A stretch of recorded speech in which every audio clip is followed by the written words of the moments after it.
So let me ask you this from a different point of view. You have been over in Sierra Leone. I think everyone would salute someone who really does put their life on the line to go over and help others. And we have heard over and over again while you have been away how vital it is for all countries to send workers, doctors, nurses, other healthcare workers to fight this disease where it is in order to, save those countries as well as protect the rest of the world.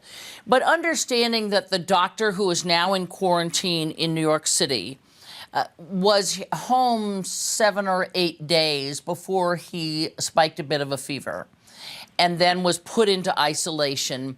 Do you understand the need of governors, be they from New Jersey or New York or Illinois, to say, we can't take this risk that somebody is out there with a fever or will spike a fever 8 or 9 days after they arrive? We need to make sure that they're in isolation until we know they are past the danger zone. Do you understand that psyche? I completely don't understand it. It is completely not understandable to me. It is not based on any clear public health evidence, and it's not the recommendation of public health and medical experts at this point.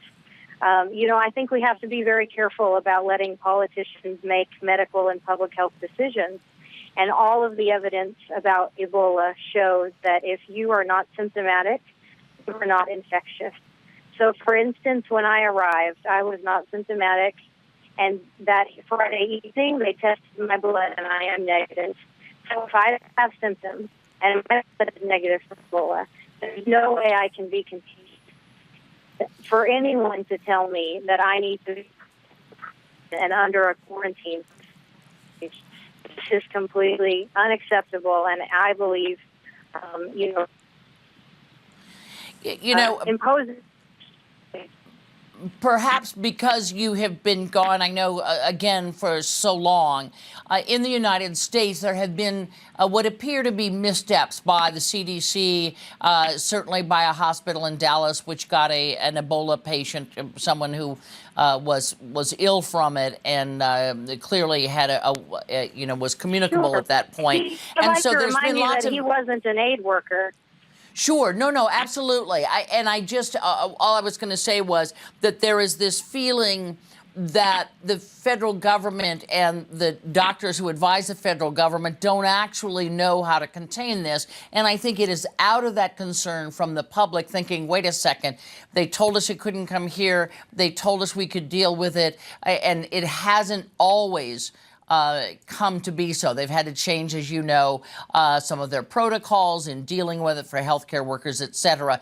So I think that is somewhat pushing this drive. So, having said that, you landed without knowing about a quarantine. And it seems to me, and one of the things that you wrote was, I'm scared, talking about other workers coming back, that they will arrive and see a frenzy of disorganization, et cetera, et cetera.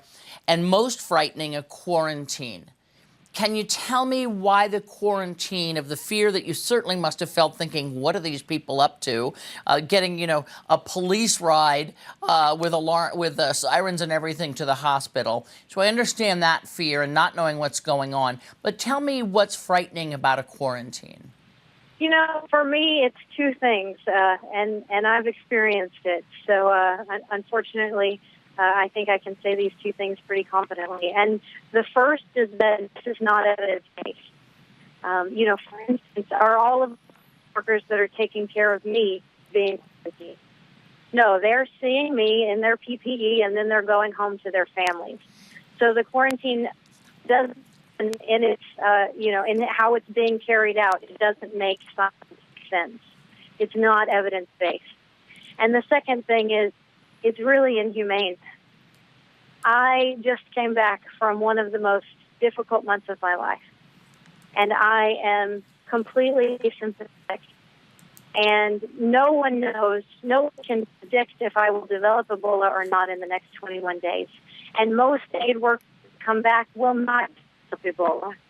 So to quarantine everyone in case, when you cannot predict who may develop Ebola or not, And to make me stay for 21 days, to not be with my family, to put me through this emotional and physical stress is completely unacceptable.